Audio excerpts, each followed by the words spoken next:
Hello everybody. This improv story is based on the idea man needs a shite at a funeral.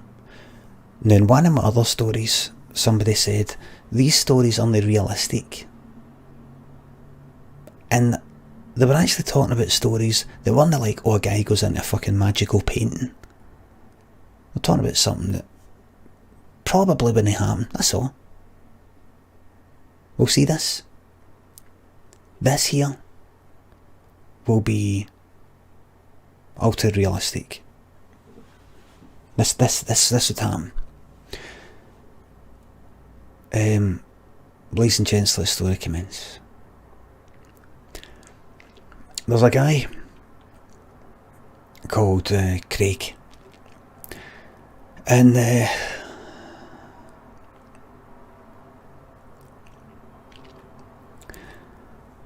his mum and dad died. His mum and dad died pretty close to each other. Put it this way, it's a joint funeral. The dad died. Next night, the mum seemed fine.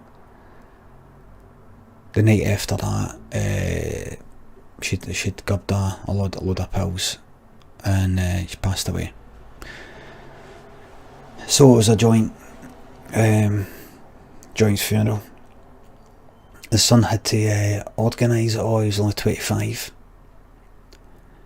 He had to organise it all with the help of aunties and uncles and things like that, sort of chipping in. Devastated. He was a single child. He's obviously hurt. Why did she know stay to take care of me? You know, that kind of, I suppose he was 25, but don't know, so many emotions going through his head. So he's down the front row, obviously, and he's been asked to say a few words. He met up with like the Reverend and all that, and like, so can you tell us a wee bit about this? Can you tell us what is it they were into? And keep in mind, remember that with regards to your mother, you know, Jesus, what the teachings of Jesus telling us, he is forgiven of all sins. He's like, sorry, I don't. What do you mean? Well, if I've heard correctly, I'm so sorry if I'm overstepping my mark here, but she took her life, and you've probably heard, I don't know if you're religious yourself, but you've probably heard stories about suicide is against God's will, and it's eternal punishment and things like that. But I want you to remember that Jesus forgives everyone. Jesus forgives everyone. And he's like, right, well, I don't really believe in that myself. I know you do. It's not really. I've got other things on my mind, like why she did it. Sure. I didn't know if you're religious or not, so that you're not. So in a way, that's good. Sometimes I'm not too happy to hear somebody is religious, but I suppose in this case I am. Sorry, I'm speaking insensitively here. No, it's fine. But can I ask you more about your mum and your dad, and what did she like to do? And what about your dad? Did he like anything, like maybe watching the football, or I like doing this? Okay, these are things I'm going to say. Now, would you be wanting to get up and say a few words yourself? I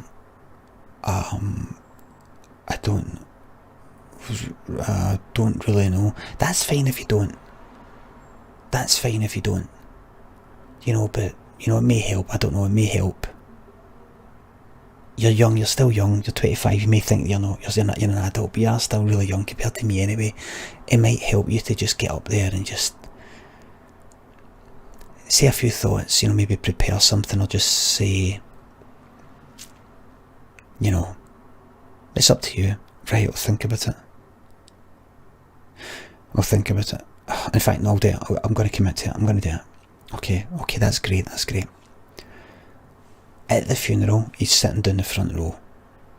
The Reverend's chatting away. And Craig Senior, he was a fan of the football. Craig Senior was a fan of the football. He would often watch his favourite club, Glasgow Celtic, much to the dismay of his wife, Mary, who was a Glasgow Rangers fan. So they would always, always argue over their son Craig about how he was a good Rangers boy or a good Celtic boy. And it was the cause of many, and Craig's thinking, right, I think it's about this time when I'm meant to get up, because he's going to say, he says, because they've chatted about it.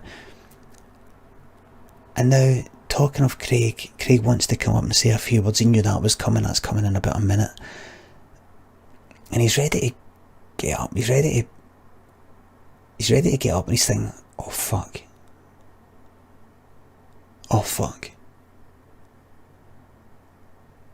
I'm fucking dying for a shite. Dying for a shite.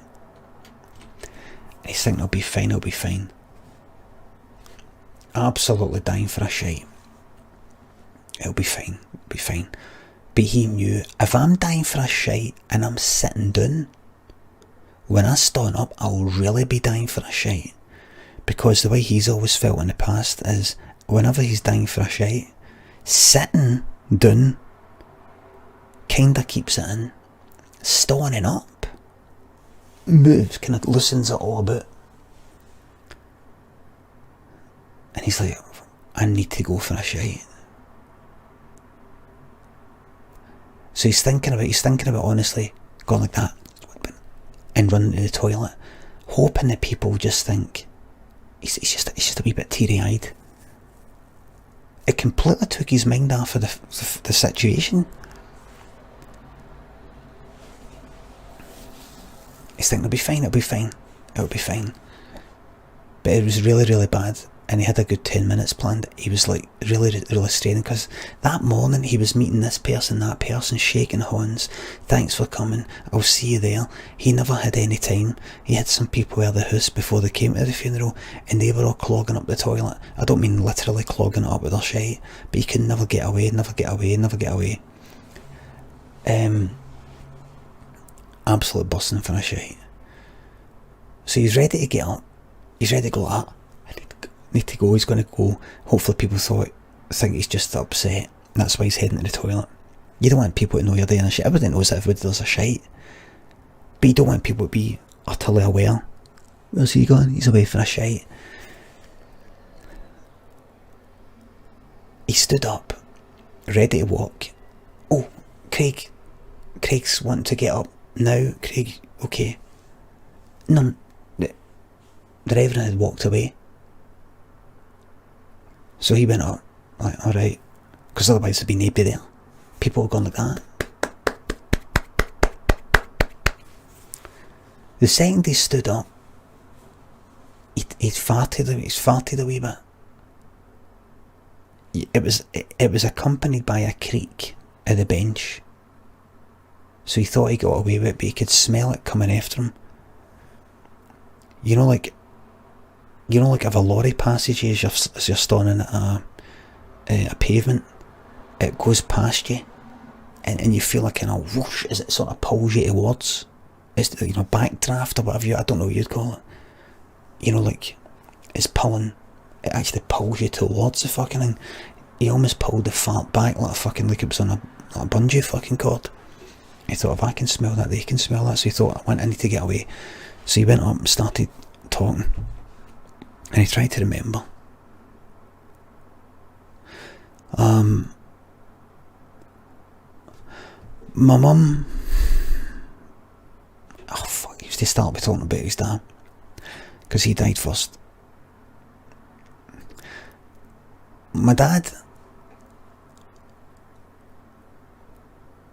would sometimes say to me, whenever I got depressed,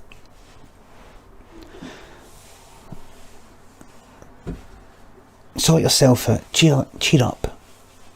When I was a teenager, cheer up. And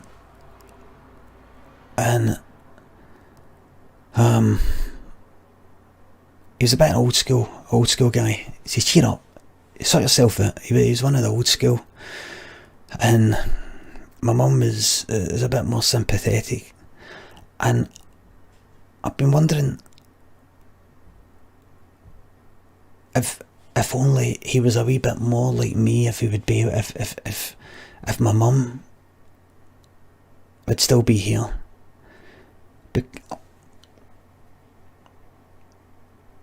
And he went like that, because it was like a fucking phantom shagger. Have you ever had the phantom shagger? It's not even when you're needing a shite.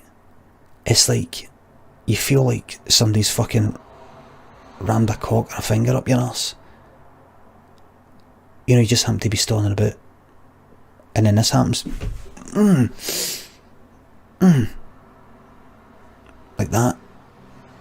The phantom shagger.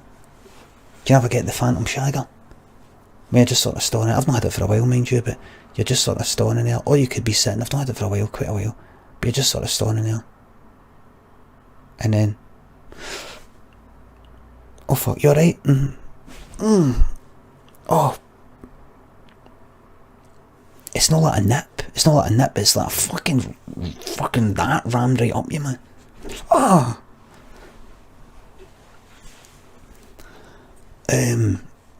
Well, he was kind of like that, because he's fucking holding this shite in.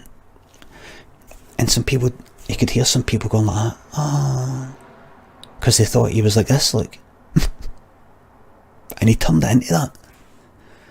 You know, if she would still be here. If she was still, somebody get him down, he's like too upset. If she would still be here today. I think maybe because of some of the things my dad would say to me when I was down, that maybe rubbed off on my mum. Maybe my mum felt that she couldn't tell me she was down, and because of that, she bottled up and felt that the only way, I don't know, some people, oh, somebody get him off, he's too upset. Craig, come on, it's alright, I'm fine. And he was thinking to himself, this could be a good reason, this could be a good excuse to get off here. But he was in flow. He had this stuff to say. And he said, because I'll be honest with you, I want to be honest with you about my feelings, everybody. To anybody that this is affected by some of these things. I'm angry. I'm sad and I'm confused and I'm angry. Anger is how I'm dealing with this right now. I'm angry at my mum for leaving me. I'm angry at my dad for dying, funnily enough, even though it's not his fault. I'm just angry at what's happening. Craig's son, and an auntie got up and went like that. Craig's son, come on. And she went up and she went like that. Craig's son, come on and out.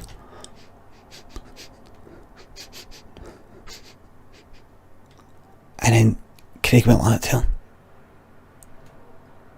And she went, right. Because it was like shite now.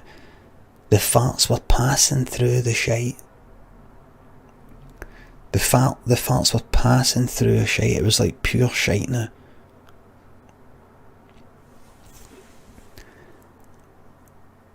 And he went, I'm angry, I don't know how to I think the word is process. I don't know how to process it.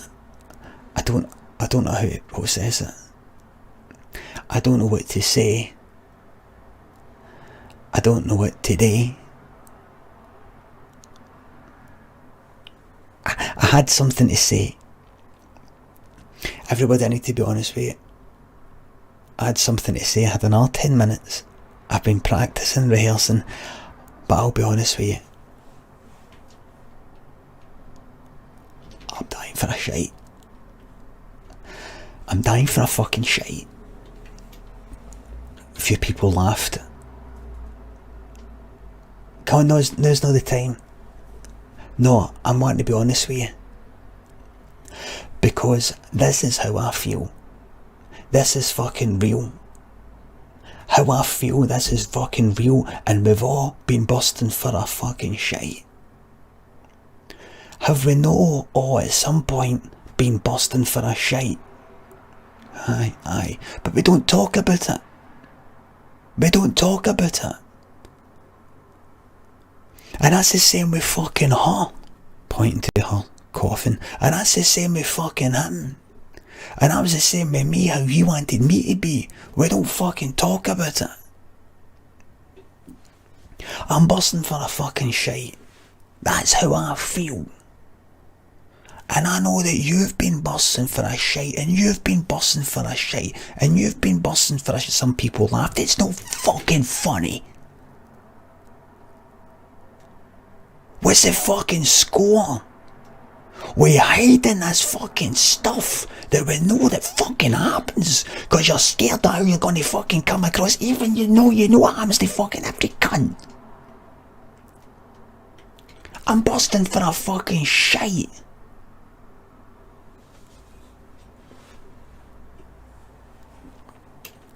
And my fucking auntie Mary just fucking Auntie Mary just go up there. And she's like, oh, do you know fucking shite? Do you know they're fucking writing fucking fart, man? I'm busting for a fucking shite there, I fucking said it. Are you happy? What do you think of that, Dad? And he's just thinking, I fucked this, man. I fucked this. They're all looking back at him like that. He starts to walk off. And he go like that. And then somebody goes like that. You want a shite? You dare shite? If you want a shite, you dare shite.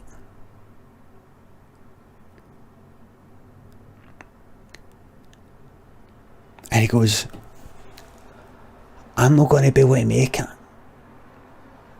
I'm not going to be able to make it to that toilet, wherever the fuck it is. So you know what I'm going to do? And they'll go like that, they know exactly. They go like that, do it. He opens up the coffin. He opens up the other coffin. He shites on his dad. In the one that he shites in his dad, he has the coffin lid that way so you can't see. It's a sort of coffin lid that sort of opens like that. You know, it's got hinges and everything. Opens like that. And then see when he went to his maw, for the second lot of shite, because it didn't feel right to just date to his dad, no them all. Because remember, there was the dad that went like that, bottle everything up, always bottle up, and it was a maw who, because she bottled it up, she ended up, that's what fucking happened to her. And he was ready to go to the other coffin, the maw's coffin, and they went like, turn it around so the lid isn't in the way so we can see. So he turned the fucking whole coffin around, his maw's coffin around, on the wee stand thing, you know, like a wee kind of keyboard stand. Turned it around like that. Going to somebody's on, and somebody came up. This is him with his trousers around his ankles. Somebody came up. It was Auntie. Auntie came back up. Sorry about the farting thing. I don't think... You go for it. Good on you. And he turned it around, she went back to her seat. And then he got up and he shat on his maw. Where everybody could see. No, the lid was open. Everybody could see. And everybody went like that. And just as they thought he was finished,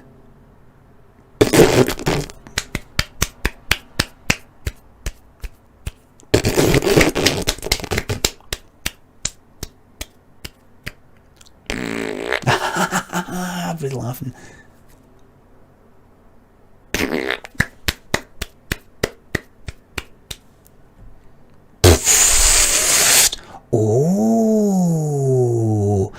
and he was letting it all out, and it just felt so good to go like that.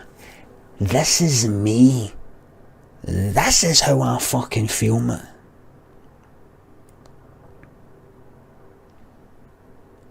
And see after that,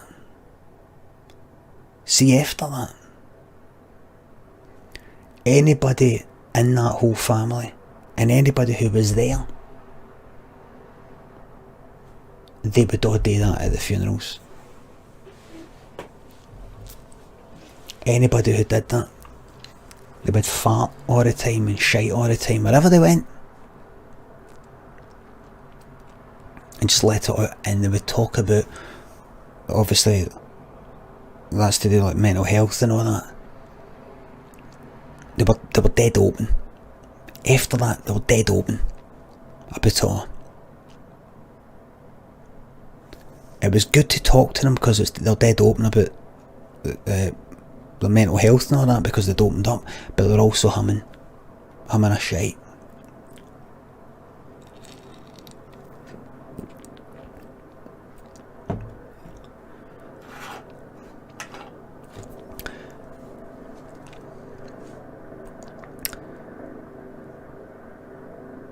Ladies and gents, thank you very much. The end.